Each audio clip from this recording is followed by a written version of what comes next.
kalungkutang nadamay, may lunas pa. Liwanag ay sisikatin sa buhay mo, kaginhawaan ay iyong matatamo.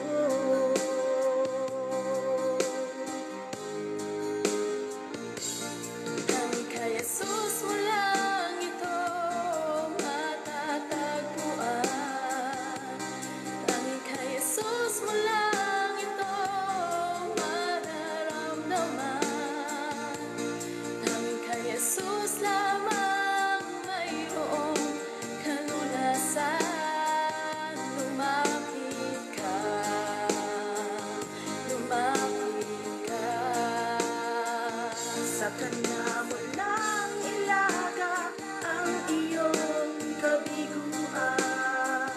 Sa Kanya mo lang ilaga ang puso mong nagdaramdam.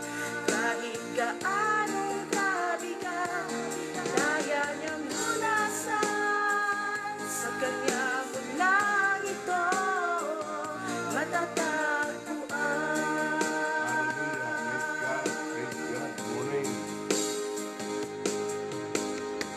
Humigo ka man aking kaibigan, tagbo ng buhay mo'y may kahirapan. Mayroong isang nagmamahal sa'yo. Magandang umaga po sa inyo lahat. Today is Tuesday. Napakabuti ng ating Panginoon. Una sa lahat ay nagpapasalamat dahil bagamat dumaan ang bagyo dito po sa aming lalawigan sa probinsya ng Laguna, ang kaligtasan ng Diyos ay naroon. Bagamat mayroon pong naapektuhan, may ilang na aksidente, no? Dito lang po sa aming lugar ay mayroon pong trahedya nangyari, mayroon pong nabaksakan ng niyog, no? Kaya nandun pa rin ang pag-gabay ng Panginoon. Sa Life in Christ Ministry, tayo nagpapasalamat sapagkat tayo ay ginagabayan at patuloy na proteksyon. Proteksyon ng Diyos ay laging nasa atin. Ngayong umaga, sama-sama po tayo sa ating pong pagsamba, pagpupuri at pagbubulay ng kanyang salita. Ito nga pala po si Pastor Jimmy, Evangelista mula po siyudad ng San Pablo City. Tayo po'y sumamba sa ating Diyos na buhay sa pamagitan ng awit na ito. Lumapit ka, sa Kanya mo lang ilaga ang iyong kabiguan. Sa Kanya mo lang ilaga ang puso mong nagdaramdam. Kahit gaanong kabigat, kaya niyang lunasan. Sa Kanya mo lang ito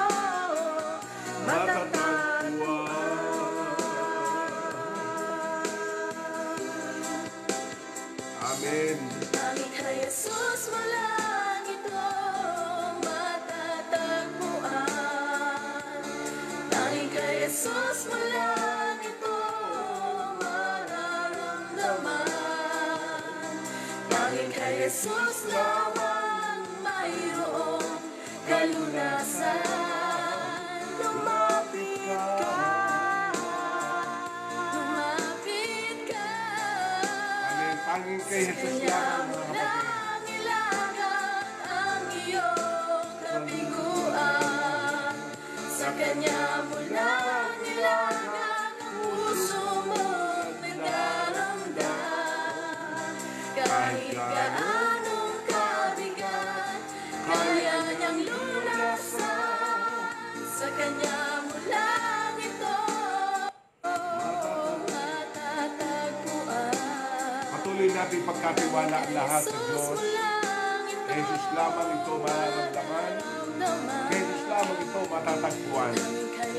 Sa umagang ito, dinidiktaran natin ang mabungang araw sa buong hapon. Ang gabay ng Diyos ay sa atin. Sambahin natin ang ating Panginoon. Hallelujah! Sa Kanya mo lang ilaga ang iyong Iyong kabiguan. Sa Kanya mo lang nilaga, puso mong nagdaramdam. Kahit gaanong kabigat, kaya niyang lunasan. Sa Kanya mo lang ito Matatagpuan. Sa Kanya lamang, mga kapatid. Hallelujah! Humigo ka man aking kaibigan, tagbo ng buhay mo'y may kahirapan. Mayroong isang Purihin ang nagmamahal Diyos ni sa'yo. Abraham. Purihin ang Diyos ni Isaac, Ilapit mo ang Diyos ni Jacob. lamang ang puso Purihin ka, mo. Panginoon. Tanggapin mo ang aming pagsamba, pagpupuri ngayong umaga. Mawawala Tanggapin mo ang awiting ito ng na nanggagaling sa aming puso. Idinidiklar namin ang iyong kapangyarihan ay umiibabaw sa anumang storm. Sapagkat ikaw nagsabi, ang lahat ng tuhod ay luluhod, lahat ng bibigay magsasabi na ikaw ang Diyos na buhay. kaginhawaan ay iyong matatamo. Hallelujah. Purihin ang Panginoon. Dahil kay Jesus mo lang ito matatagpuan. Tanging kay Jesus. Dahil kay Jesus mo lang ito mararamdaman. Hallelujah. Dahil kay Jesus lamang mayroong kalunasan. Lumapit ka. Hallelujah. Lumapit ka. Sa Kanya mo lang ilaga ang iyong kabiguan. Sa Kanya mo lang ilaga ang puso mong nagdaramdam. Kahit gaanong kabigat, kaya niyang lunasan. Sa Kanya mo lang ito matatagpuan.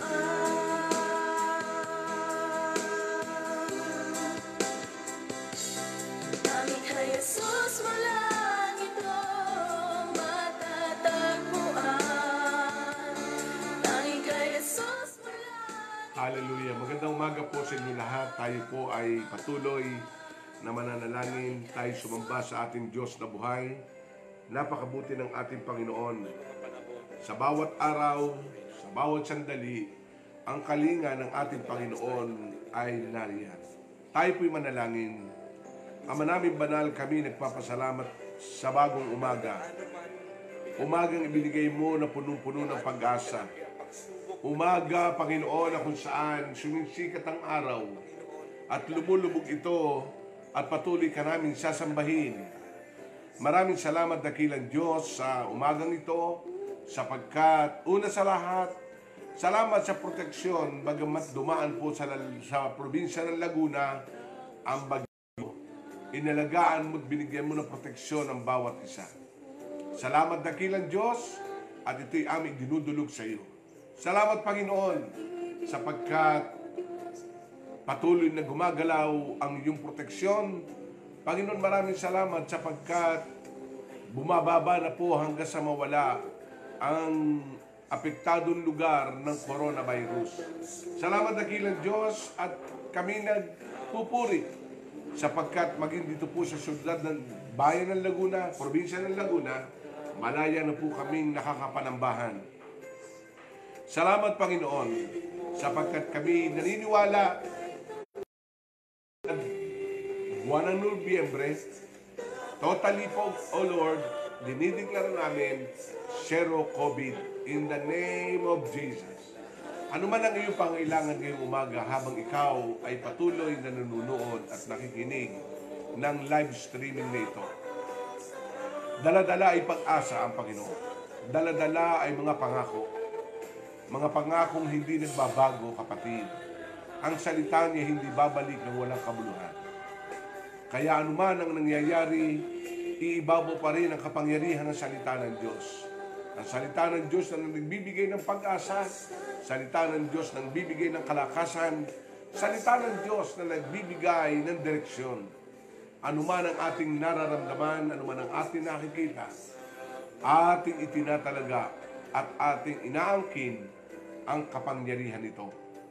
Kaya mula sa langit ang Diyos ay nagmamasid ayon po kay Jeremias 1:12.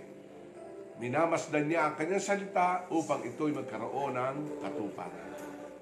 Kaya kapatid, mga salitang nagbibigay sa atin ng liwanag. Mga salitang nagbibigay ng tanglaw, ang sabi po ni Haring David sa 119 verse 105. Ang salita ni Yahweh ng Diyos, ang tanglaw, liwanag sa ating daraanan.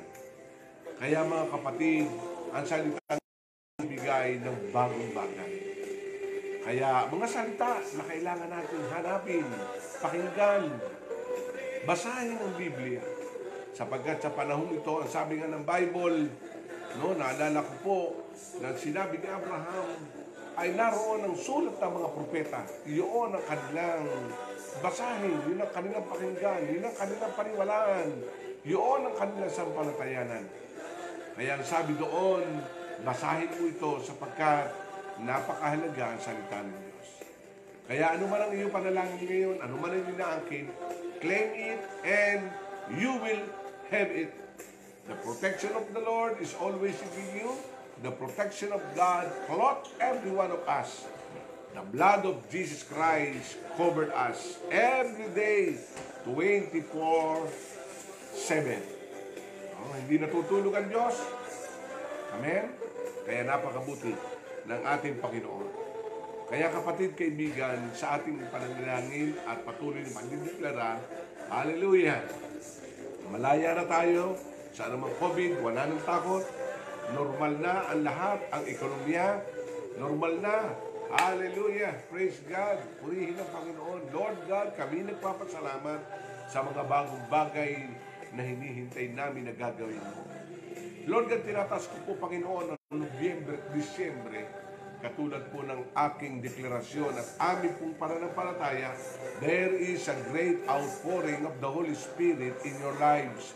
There is a mighty move of the Holy Spirit in yourself, in your job, everywhere you are. There is a manifestation of God's promises through the Holy Spirit.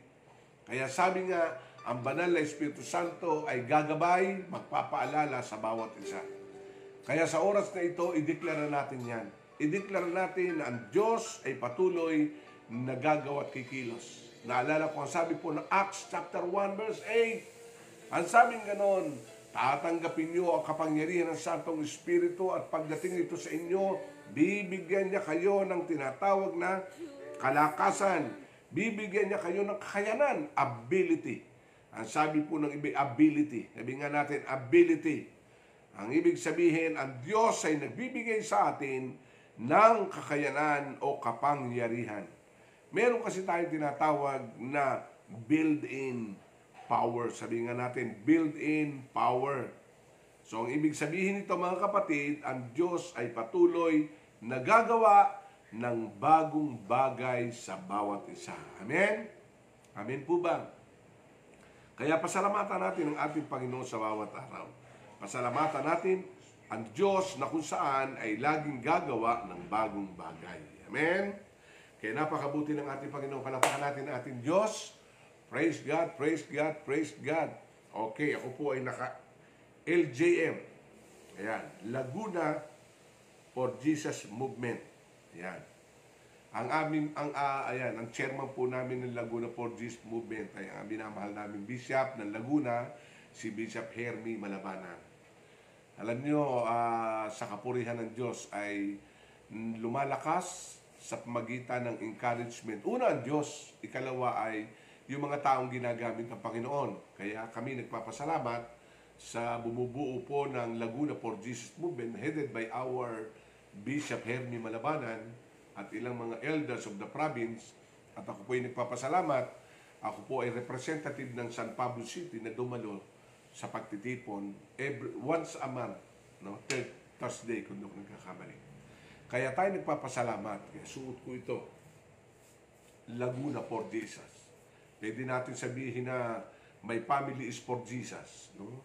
Amen? My work is for Jesus. Everything. Kahit anong idikit mo dyan, basta yan ay for Jesus. Amen?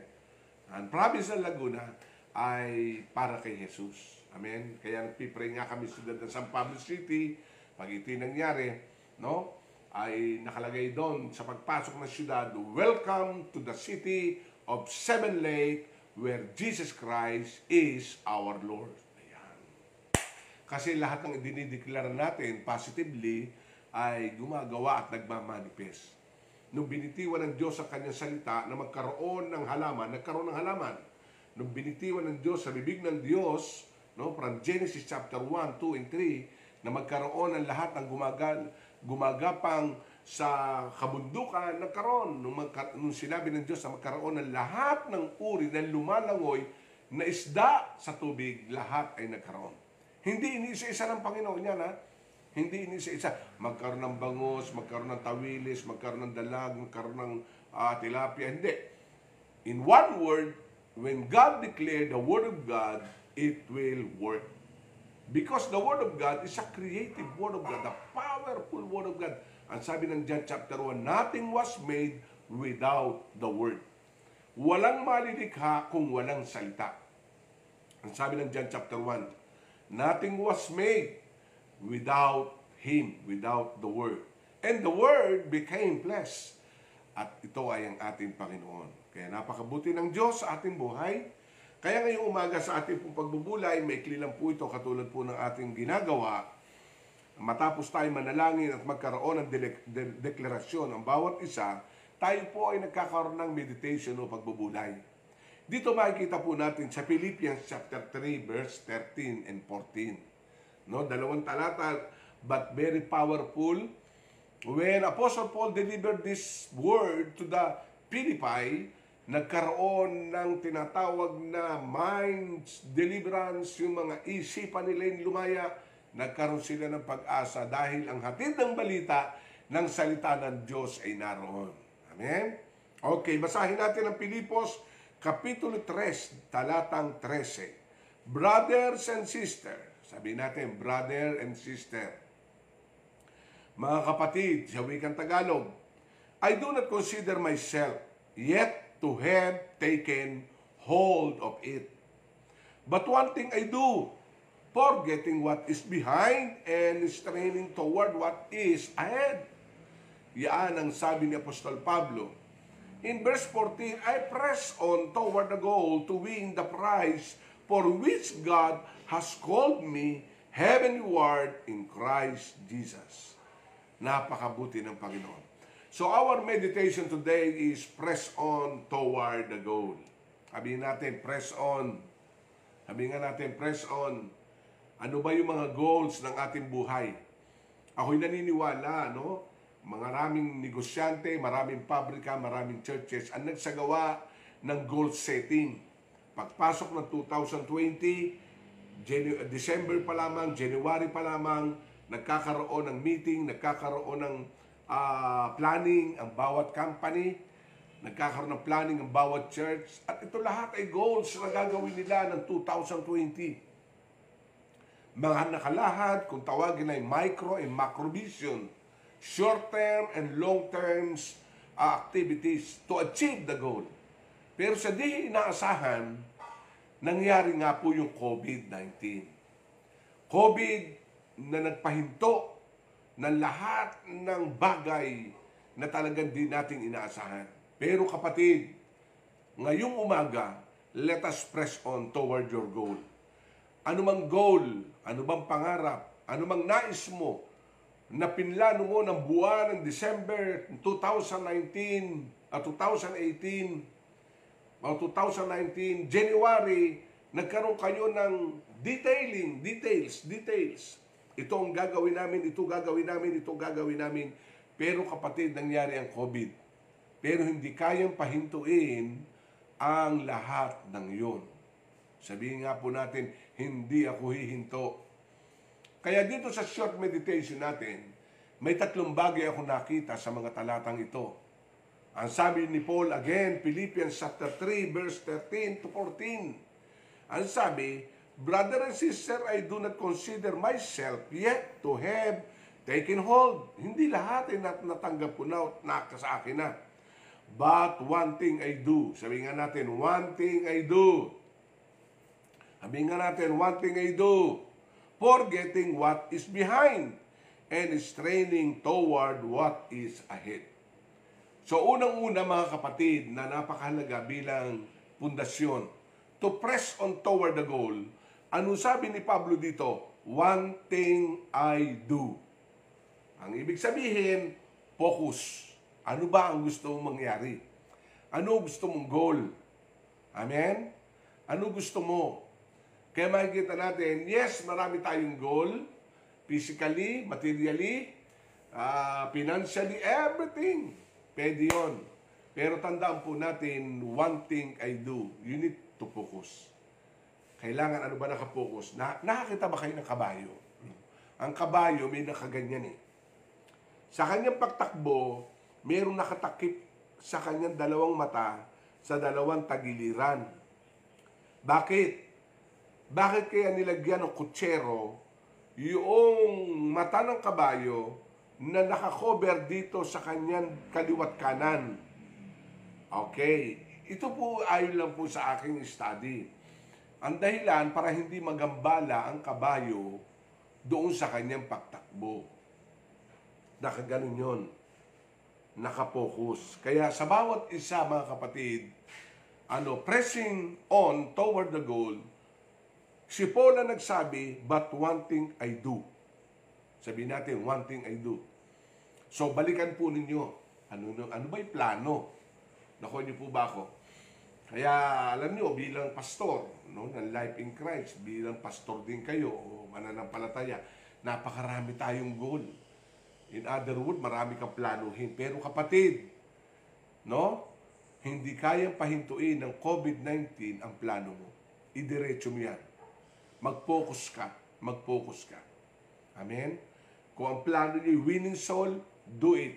Kung ang plano niyo ito, do it. Naalala ko po nung kami po ay nagplano noon last year. Yung last quarter, last year, ay talagang nakapokus kami to reach out to plant 20 community house church in San Pablo City. Doon po kami nakapokus. Nangyari nga yan, nag-COVID. Pero po rin ng Panginoon, na-reach po namin ay 11. Amen, nagkaroon po kami ng house churches sa 11 barangay, ng siyudad ng San Pablo. Pero hindi kami titigil hanggat hindi po namin nare-reach yung 20, kasi meron nga po kami word 20 sa 2020. Yeah. Ano ibig sabihin? 20 home church, 20 pastor, 20. Kaya 4 na 20 yun. So ngayon, ay hindi naman mahinto yun. So, binabalikan ko po yun. Kaya itong November, sisimulan na po namin ulit yung mentoring. At ako'y nagpapasalamat naman sa Life in Christ, mga leaders ay talagang very responsive. Sabi, sige, tinanong ko, pwede na tayo mag-50 ng Sunday service, nagsa-Sunday service na kami, 50%. Ang ginawa lang namin ay umaga lang, walang hapon kasi may problema po kami dito sa transportation, hindi po nagkakaroon ng patuloy na biyahe. Una-una, mahal ng singil. So ginawa po namin umaga lang, 8 to 10, 10 to 12. Na dapat meron po kami sa gabi, meron po kaming 4 to 6, alas 4 ng hapon hanggang alas 6 ng gabi. Kaya dito, nandun pa rin po yung goal. Kaya kapatid, pressing toward the goal, okay, to lay down the foundation, ang unang-unang word dito ni Pablo ay ito, but one thing I do. Kaya sabi nga dito sa verse 1, I do not consider myself yet have taken hold of it. Kasi pag dumating po yung kaisipan na kakontentuhan, kontento. At sabi nga dito ni Pablo, I do not consider na lahat ay nasa akin na, na-achieve ko na. One thing I do. Kasi pag dumating sa buhay natin na para bang, ay, nagawa ko na magagawa ko. Okay na ito, okay na ito. No? Amin po ba?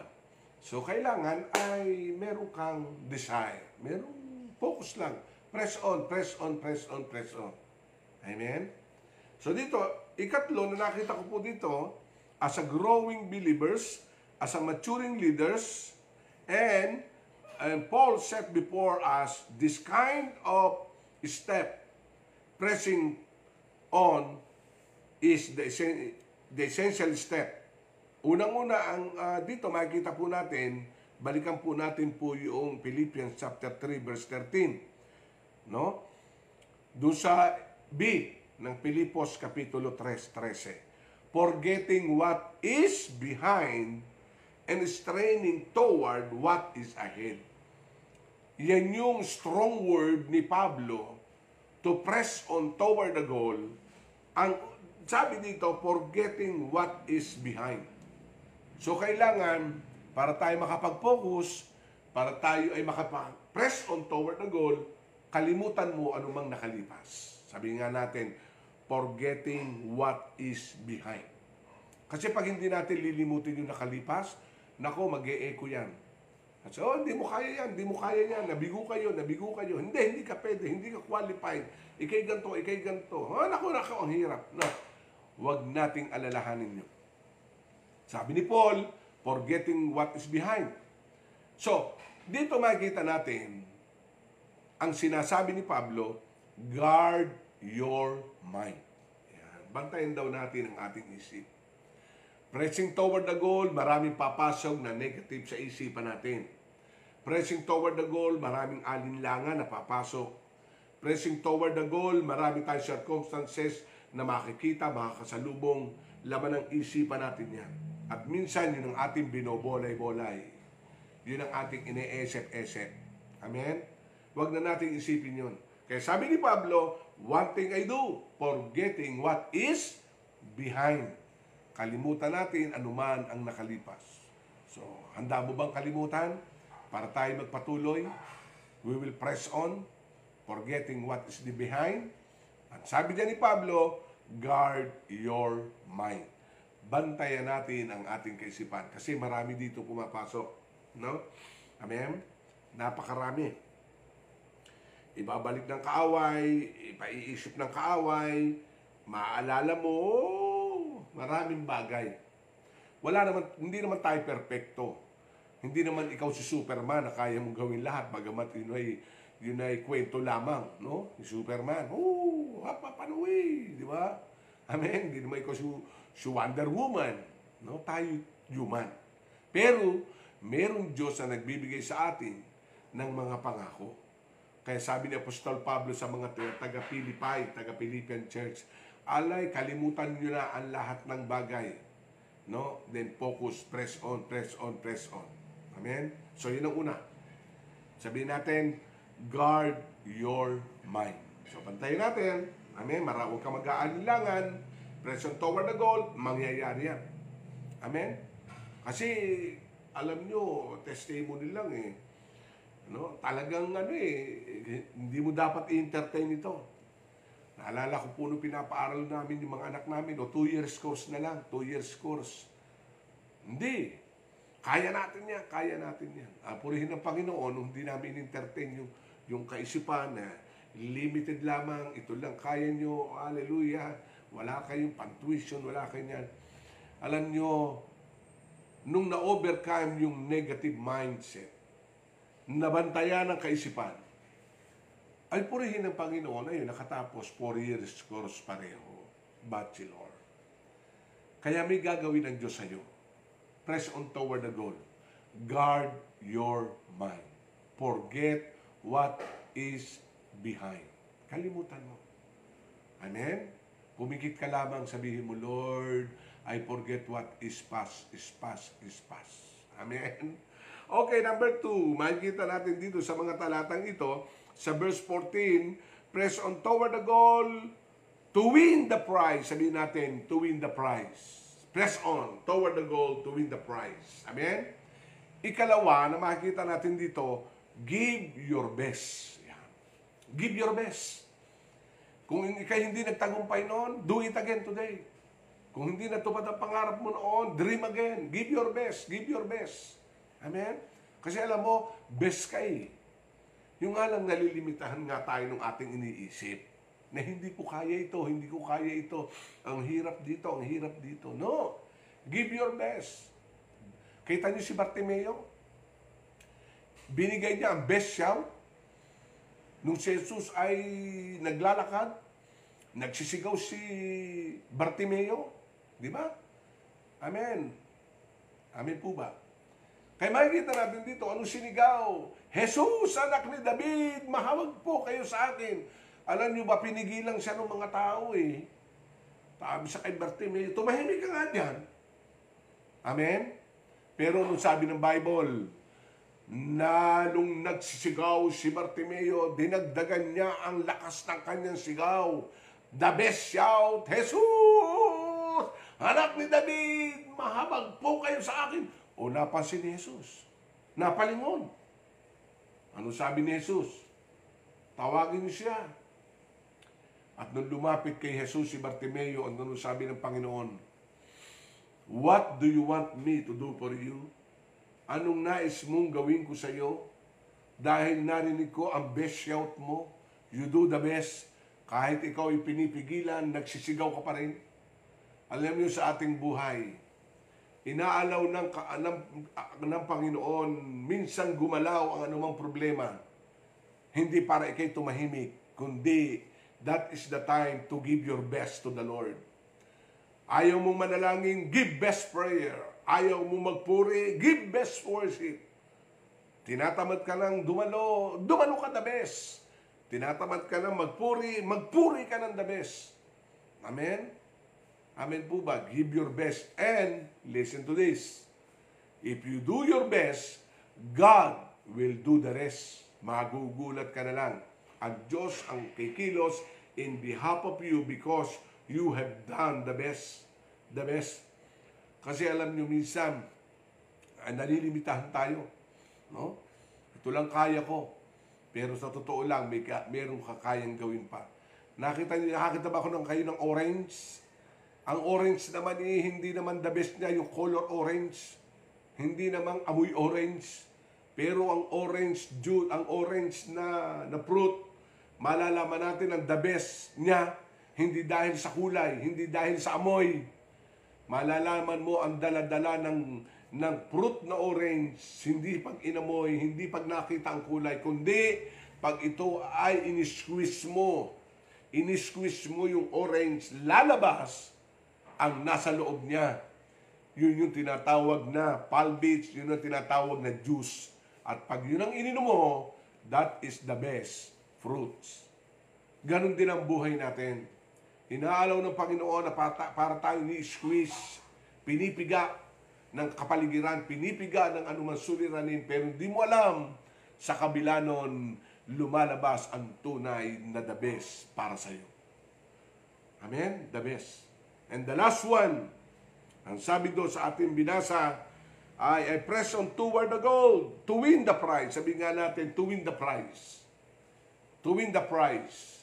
Ang ikatlo, mga kapatid, press on toward the goal, gain your prize. Tatlo lang ito. Unang-una, guard your mind. Sa mga negative, guard your mind. Ikalawa, give your best. Ikatlo, gain your prize. God is a God of prizes. God is a God of reward. At ako'y naniniwala, kahit itong COVID ay may the best and reward para sa iyo. May bumisita nga dito sa amin sa bahay no isang araw, nagdala ng prutas, nagdala po ng iba't ibang uri ng saging. Aba, ako'y nagulat, sabi ko, kuya, nagpapa-extend kaya ta ng bahay mo, sabi niya, pinatatapos ko yung kusina ko, trusses, no? Trusses yun, sabi niya. Abay, nasa 50 mil na yung nagagastos ko doon. Biro nyo, in the midst of COVID, no? Ay nagpapagawa siya. And that is the best. I mean, if you do the best, God will do the rest. There is a reward or a prize. Gain your prize. Makukuha mo yun. Amen? Ang sabi ng Bible sa Romans 10:11, ang sinuman na nagtitiwala sa Diyos ay hindi mapapahiya. Press on toward the goal. Magpatuloy ka lang, huwag kang matatakot, and the Lord will do the best to every one of us. Amen? Purihin ang ating Panginoon. Napakabuti ng ating Diyos na buhay. Magpuri tayo sa Panginoon. Lagi nating sambihitin, Panginoon, dakila ka sa lahat. Amen? Okay, press on toward the goal. Let us worship and pray. Hallelujah! Purihin ang ating Diyos na buhay. Hallelujah! Glory, glory, glory, glory. Amen, amen, amen, and amen. Dakilang Diyos, maraming salamat, Panginoon, sa iyong salita. Salamat, Panginoon. We will press on toward the goal. Hindi kami kayang i-discourage. We will press on, Lord God. Sa sino man nakikinig ngayon, Panginoon, kung ang iba'y patuloy na nagsisimula, dalangin ko, dakilang Diyos, samahan mo. Ama, patuloy na alagaan mo ang aming kaisipan na hindi namin ma-entertain ang lahat ng negative. Dahil sinabi mo, Panginoon, brothers and sisters, I told you, I do not consider myself yet to have taken hold of it, but one thing I do, forgetting what is behind and straining toward what is ahead. Lord God, salamat, Panginoon. Ingatan mo ang bawat isa. Patuloy ng kalinga mo ay bigay sa amin araw-araw. Salamat, dakilang Diyos. Ito ang aming dalangin sa pangalan ng Panginoong Hesus. Amen. Amen. Purihin ang Diyos. Praise God. Magandang umaga muli po sa inyo lahat. Ito po si Pastor Jimmy na nagsasabi, life is amazing, winning is our calling. God bless you all. I love you, life in Christ. Praise God, praise God.